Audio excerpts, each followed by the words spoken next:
Assalamualaikum warahmatullahi wabarakatuh. Saya Rizafia Tabrina Aurelia, NIM 051 dari unit kerja PLT Fisika dengan prodi Fisika.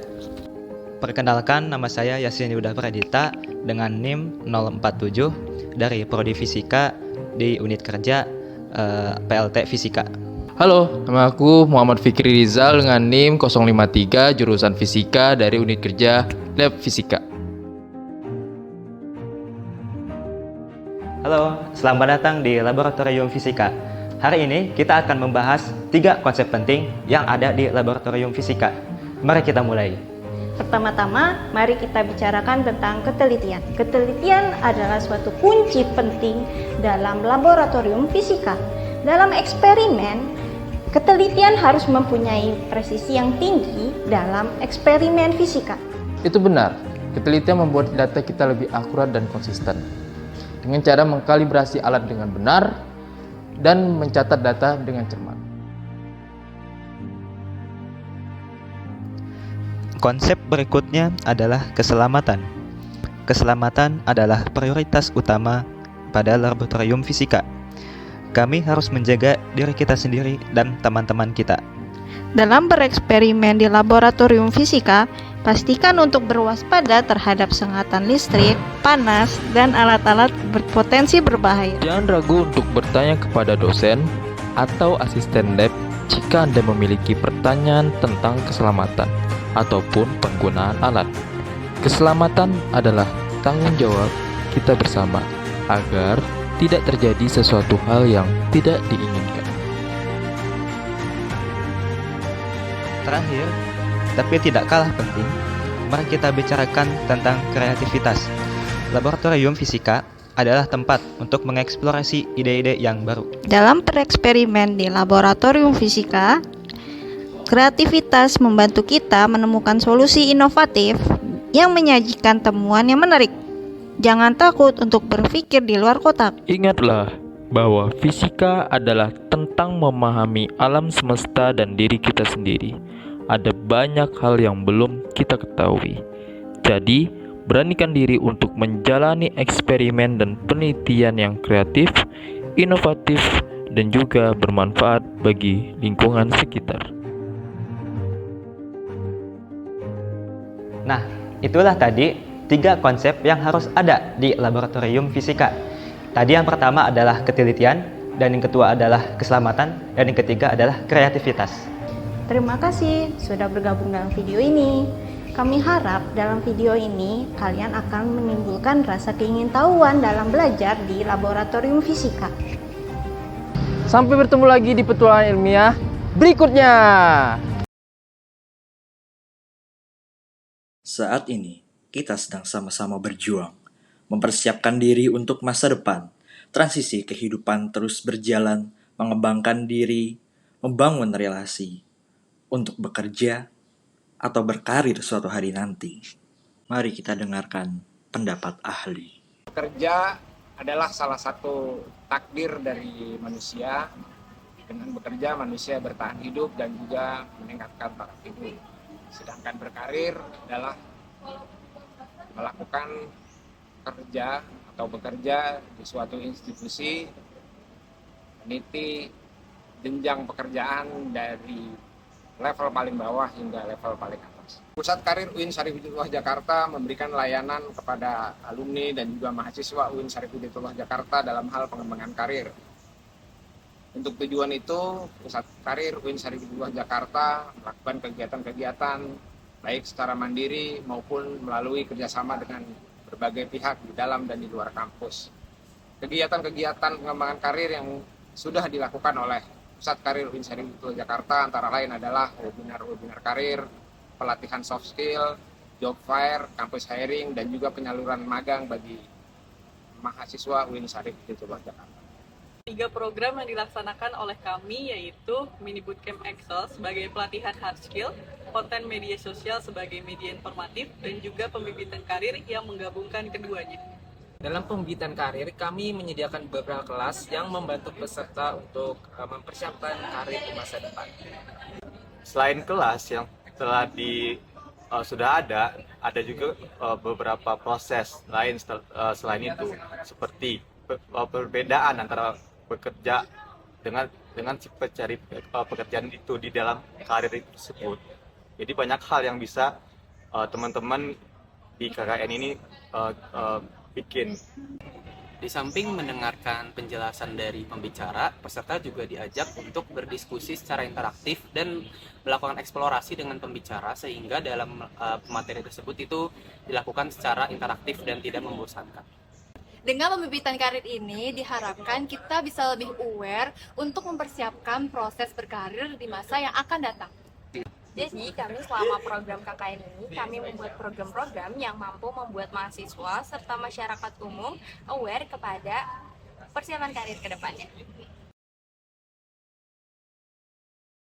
Kesan-kesan saya selama di KKN Pusat Karir sangat senang ya. Kenapa? Karena kita dapat banyak pengalaman baru, ketemu teman-teman baru, dan walaupun capek juga kita dapat keseruan yang baru, teman-teman yang baru, terus kita berlangsung berdampak kepada mahasiswa. Kenapa? Karena kita lebih ke arah dapat bermanfaat nih, kita mengadakan program-program yang lumayan membantu mahasiswa. Jadi so far kita banyak banget dapat hal-hal baru dari KKN di kampus.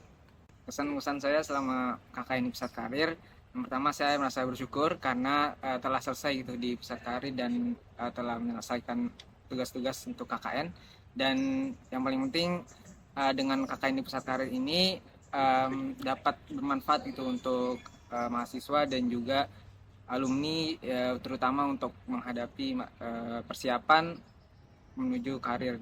Dan pesan saya terhadap Pusat Karir ini adalah sebagai wadah baru bagi saya, karena proses panjang yang saya alami di dalam organisasi pun bisa saya terapkan di KKN Pusat Karir, dan sangat membantu juga buat saya dalam mengalami proses di karir depannya. Kesan saya selama KKN di Pusat Karir, saya senang bisa belajar berinteraksi dengan masyarakat kampus maupun pihak eksternal seperti perusahaan-perusahaan partner, dan juga saya senang bisa memberi manfaat dan juga menerima manfaat dari KKN Pusat Karir ini. Terima kasih. Walaupun terbatas ruang, namun tidak membatasi kita dalam berkreasi, membuat suatu inovasi program untuk memberdayakan mahasiswa menjadi lebih baik lagi dalam karir mereka. Kami di KKN Pusat Karir mengembangkan program-program yang membantu mahasiswa untuk memperdalam skill mereka dalam menunjang karir mereka di masa depan. Kesannya capek, tapi terobati banget sama program-program yang seru dan teman-teman yang sangat suportif selama kegiatan KKN ini.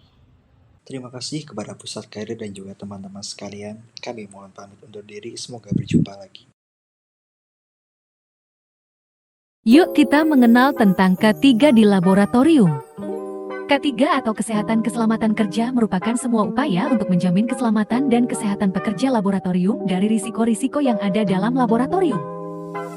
Tujuannya adalah untuk menciptakan suasana laboratorium sebagai sarana belajar yang aman dengan cara mengingat pengetahuan praktik baik dosen, laboran, dan mahasiswa tentang K3, mengenal bahaya yang mungkin terjadi, serta upaya penanganannya.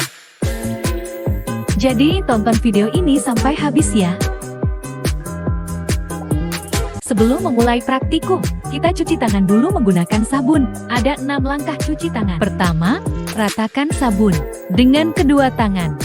Kedua, gosok punggung tangan dan sela-sela jari secara bergantian. Ketiga, jari-jari bagian dalam. Keempat, telapak tangan dengan posisi jari saling mengait atau mengunci. Kelima, ibu jari secara berputar dalam genggaman tangan.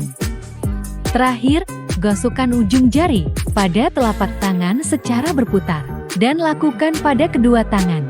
Bilas hingga bersih. Selanjutnya yaitu penggunaan alat pelindung diri di laboratorium yang baik dan benar. Pertama, penggunaan sepatu tertutup. Sepatu tertutup digunakan untuk menghindari kontak bahan berbahaya dengan kaki. Kedua, penggunaan jas laboratorium. Jas lab dikancing untuk memproteksi tubuh dari kontak bahan berbahaya. Ketiga, penggunaan masker. Masker bertujuan melindungi mulut dan hidung dari zat berbahaya. Keempat, penggunaan sarung tangan. Sarung tangan latex dapat menghindarkan tangan dari iritasi bahan. Kelima, penggunaan safety glass. Penggunaan safety glass bertujuan melindungi mata dari percikan zat-zat berbahaya.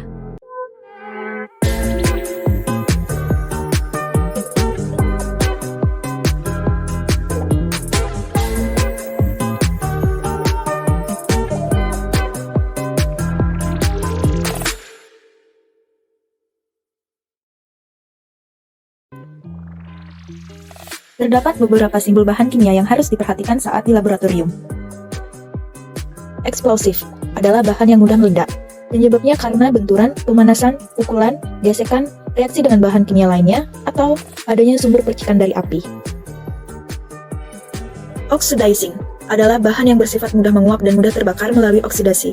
Penyebab terjadinya kebakaran umumnya terjadi akibat reaksi bahan tersebut dengan udara yang panas, percikan api, ataupun karena reaksi dengan bahan yang bersifat reduktor. Flammable adalah simbol bahan kimia yang menunjukkan bahwa bahan tersebut bersifat mudah terbakar. Bahan mudah terbakar ini dibagi menjadi dua jenis, yaitu extremely flammable yang amat sangat mudah terbakar dan highly flammable yang sangat mudah terbakar. Corrosive adalah simbol yang menunjukkan bahwa suatu bahan tersebut bersifat korosif atau dapat merusak jaringan hidup.